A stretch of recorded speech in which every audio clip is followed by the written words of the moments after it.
അതിനു മുമ്പ് അദ്ദേഹം പാർട്ടി പതാക രാജീവ് ചന്ദ്രശേഖർജിക്ക് കൈമാറും.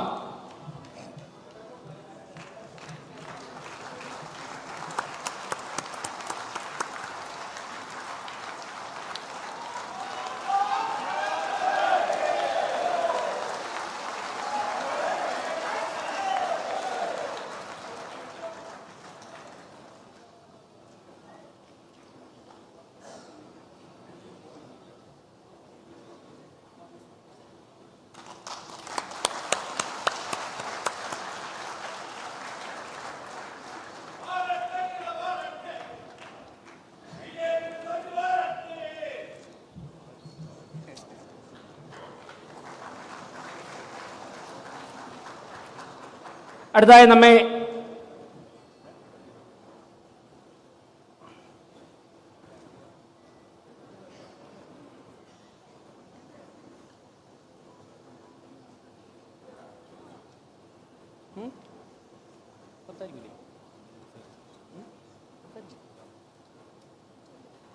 നമ്മെ അഭിസംബോധന സംസാരിക്കുവാൻ വേണ്ടി ശ്രീ കെ സുരേന്ദ്രൻ അവരെ ക്ഷണിക്കുന്നു.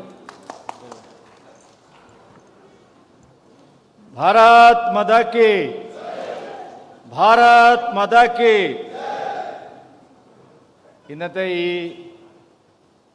ആഹ്ലാദകരമായ മുഹൂർത്തത്തിൽ നമ്മളെ അഭിസംബോധന ചെയ്ത് സംസാരിക്കാനും തെരഞ്ഞെടുപ്പിൻ്റെ ഔപചാരികമായിട്ടുള്ള പ്രക്രിയ പൂർത്തിയാക്കാനും ഇവിടെ എത്തിയിട്ടുള്ള ആദരണീയനായിട്ടുള്ള കേന്ദ്രമന്ത്രി, എപ്പോഴും കേരളത്തിൻ്റെ സുഹൃത്തായിട്ടുള്ള ശ്രീ പ്രഹ്ലാദ് ജോഷിജി,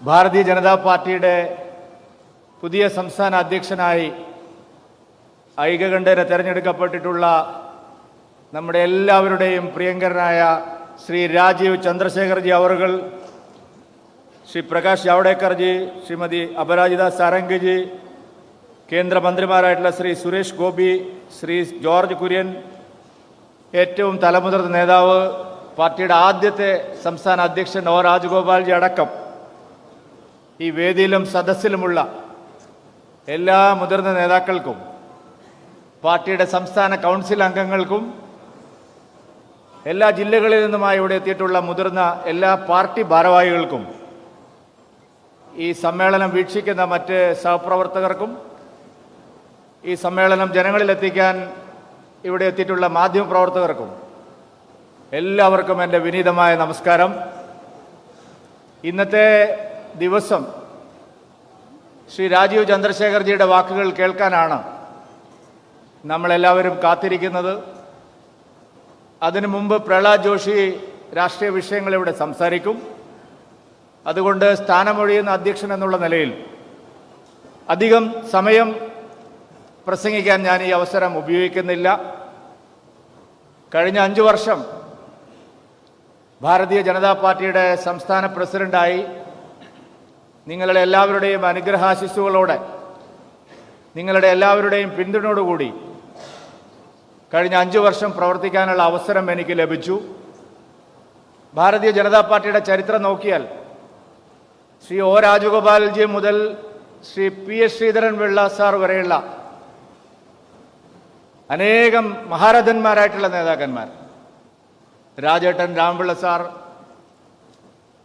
അതുപോലെ സി കെ പത്മനാഭൻജി, മാരാർജി, അന്തരിച്ചുപോയ മാരാർജി, ശ്രീധരൻ മാസ്റ്റർ, കൃഷ്ണദാസ് ജി, മുരളിയേട്ടൻ, അതുപോലെ ശ്രീധരൻ പിള്ള സാർ, അങ്ങനെ വിവിധ മേഖലകളിൽ കഴിവ് തെളിയിച്ചിട്ടുള്ള പ്രഗത്ഭരായിട്ടുള്ള ആൾക്കാരുടെ കൂട്ടത്തിലാണ്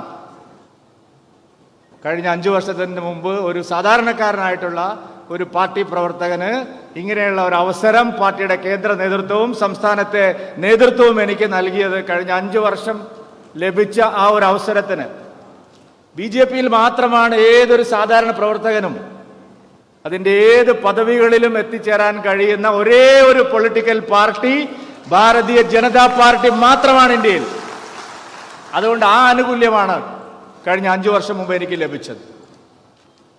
ശ്രീ നരേന്ദ്രമോദിജിയുടെ നേതൃത്വത്തിൽ രാജ്യമാസകലം ഭാരതീയ ജനതാ പാർട്ടി ഐതിഹാസികമായ മുന്നേറ്റം നടത്തിക്കൊണ്ടിരുന്ന ഒരു കാലയളവിൽ കേരളത്തിൽ നമ്മളെ സംഘടനാ പ്രവർത്തനം, ജനപിന്തുണ അത് വർദ്ധിപ്പിക്കാൻ ആവശ്യമായിട്ടുള്ള നിരന്തരമായ പരിശ്രമം 1980 മുതൽ അതിനു മുമ്പ് ജനസംഘ കാലത്തും നമ്മുടെ പൂർവ്വസൂരികളെല്ലാം നിരന്തരമായ കഠിനാധ്വാനവും പരിശ്രമവും നടത്തിയാണ് നാം ഇന്ന് ഈ നിലയിൽ എത്തിച്ചേർന്നിരിക്കുന്നത്. ഇന്ന് അഭിമാനത്തോടുകൂടി കേരളത്തിലെ മറ്റേത് രാഷ്ട്രീയ പാർട്ടിയോടും കിടപിടിക്കാൻ കഴിയുന്ന ജനപിന്തുണയും സംഘടനാ ശക്തിയുമുള്ള ഒരു പാർട്ടിയായി ഭാരതീയ ജനതാ പാർട്ടി കേരളത്തിൽ മാറിക്കഴിഞ്ഞിരിക്കുന്നു എന്നുള്ളതാണ് സത്യം.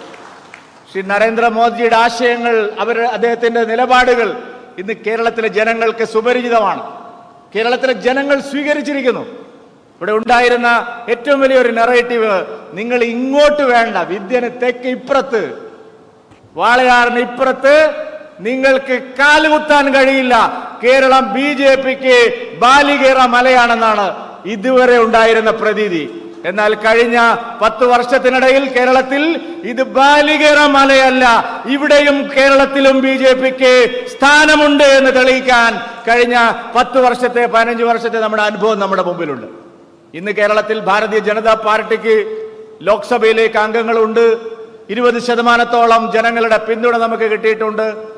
നാം ഏത് വിഷയത്തിൽ എന്തു പറയുന്നു എന്ന് ചർച്ച ചെയ്യാൻ, നമ്മളെ അവഗണിക്കാൻ എത്ര വലിയ ശ്രമങ്ങൾ ഉണ്ടായെങ്കിലും നമ്മൾ അവഗണിക്കാൻ കഴിയാത്തൊരു ശബ്ദമാണ് എന്നുള്ള കാര്യം എല്ലാവരും പരക്കെ സമ്മതിക്കുന്നുണ്ട്. ഇത്തവണ CPM-ന്റെ സംസ്ഥാന സമ്മേളനം 5 ദിവസം നടന്നു കൊല്ലത്ത്. 5 ദിവസത്തിൽ 3/4 സമയവും അവരുടെ പൊളിറ്റിക്കൽ റിപ്പോർട്ടിങ്ങിന്റെ ഭാഗമായിട്ടുള്ള റിപ്പോർട്ടിങ്ങിൽ 3/4 സമയവും അവർ ചെലവഴിച്ചത് കേരളത്തിലെ BJPയുടെ അഭൂതപൂർവമായ വളർച്ചയെക്കുറിച്ച് ചർച്ച ചെയ്യുന്നതിന് വേണ്ടിയായിരുന്നു എന്ന് നാം സമ്മതിക്കുന്നുണ്ട്. ലോക്സഭാ തെരഞ്ഞെടുപ്പ് കഴിഞ്ഞപ്പോൾ BJP പ്രകടനത്തെ സംബന്ധിച്ച് മാധ്യമ പ്രവർത്തകരും നിരീക്ഷകന്മാരും എല്ലാം വിലയിരുത്തി. ഒരാശയപരമായ വ്യതിയാനം കേരളത്തിൽ ഉണ്ടാകാൻ പോവുകയാണ്. കേവലമായ ഒരു സീറ്റിന്റെ മാത്രം വിജയമല്ല, കേരളത്തിലൊരു ഐഡിയോളജിക്കൽ ഷിഫ്റ്റ് വരികയാണ്. ഇത്രയും കാലം കേരളം പരീക്ഷിച്ച് പരാജയപ്പെട്ട ആശയങ്ങളിൽ നിന്നും മാറി ഒരു പുതിയ ആശയത്തിന് കേരളത്തിലെ ജനങ്ങൾ സ്വീകരിക്കാൻ തുടങ്ങിയിരിക്കുന്നു എന്നുള്ള ഒരു ഘടനാപരമായിട്ടുള്ള മാറ്റമാണ് കേരളത്തിൽ ഉണ്ടായതെന്നാണ് എല്ലാവരും വിലയിരുത്തിയത്.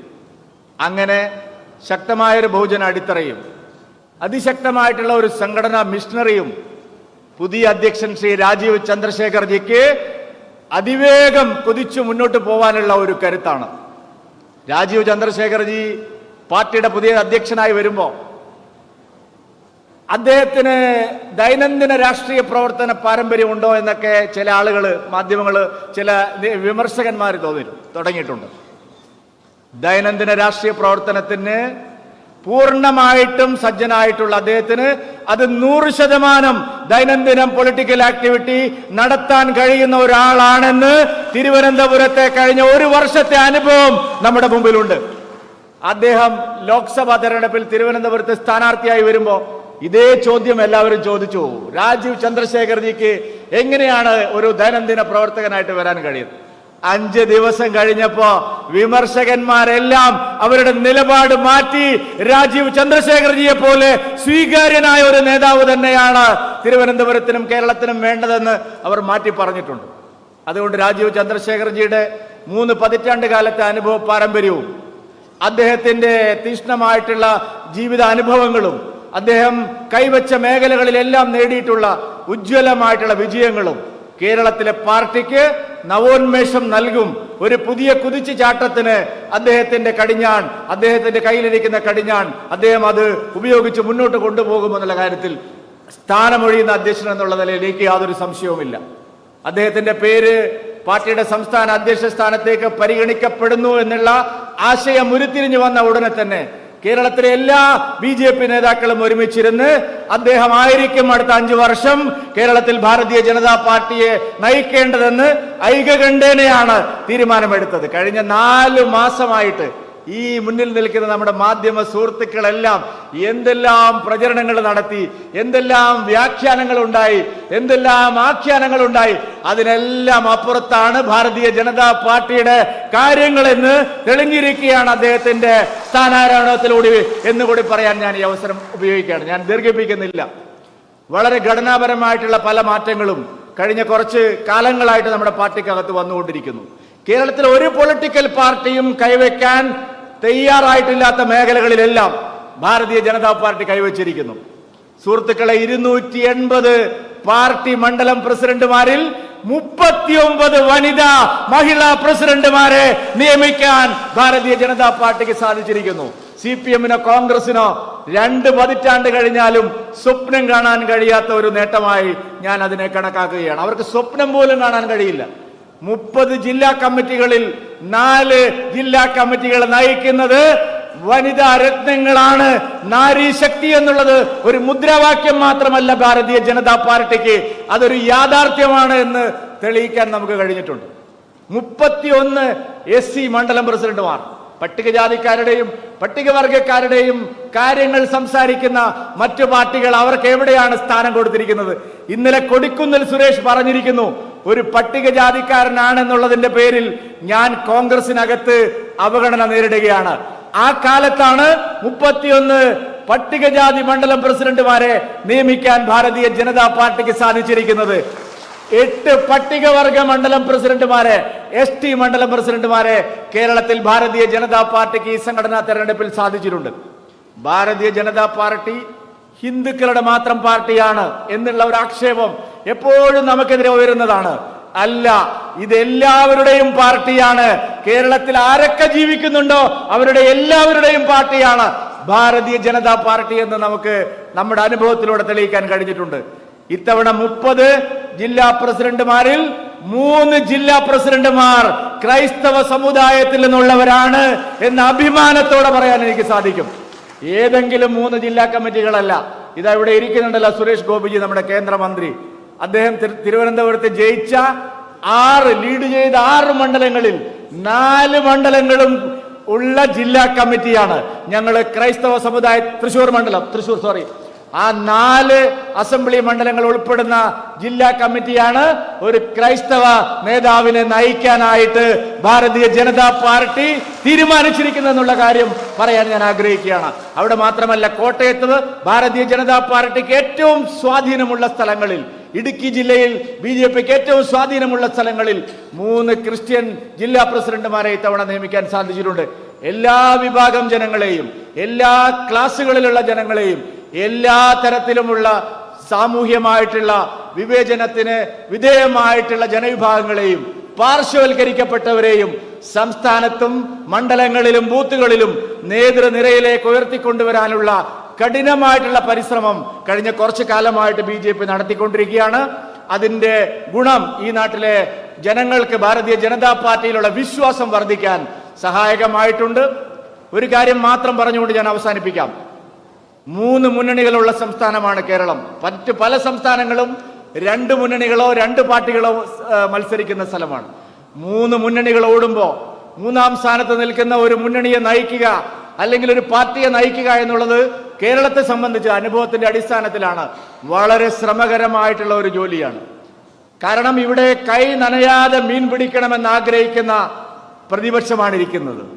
ഏത് വിഷയത്തിലും സർക്കാരിനെതിരെ ശക്തമായിട്ടുള്ള സമരങ്ങളുമായി ജനകീയ വിഷയങ്ങൾ ഉയർത്തിപ്പിടിച്ച് മുന്നോട്ട് കൊണ്ടുപോകുമ്പോൾ അതിന്റെ സ്വാഭാവികമായിട്ടുള്ള പ്രയോജനം ഈ പ്രതിപക്ഷത്തിനാണ് പോകുന്നത്. നമ്മളെ സംബന്ധിച്ച് ഏറ്റവും ബുദ്ധിമുട്ടുള്ള ഒരു കാര്യമാണത്. നാം അധ്വാനിക്കുന്നതിന്റെ ഫലം കാലാകാലങ്ങളിൽ UDF കൊയ്തെടുക്കുകയാണ്.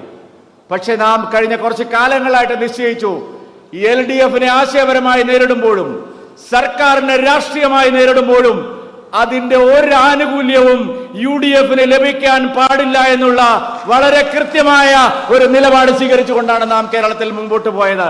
അതാണ് ഭാരതീയ ജനതാ പാർട്ടിക്ക് അടിസ്ഥാനപരമായി വളരാനുള്ള വഴിയൊരുക്കിയത്.